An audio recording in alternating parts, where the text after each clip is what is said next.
எத்தனை நாள் நிறுத்திடுவாங்க.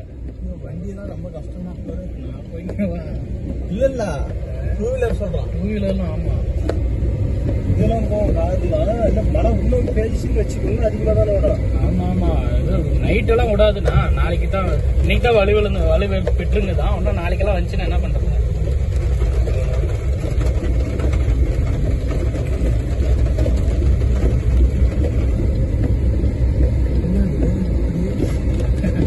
பெருமாளே பெருமாளே குச்சி செக்க கல்லெல்லாம் அடிச்சு வர மாட்டேங்குது. ஆமா ஆமா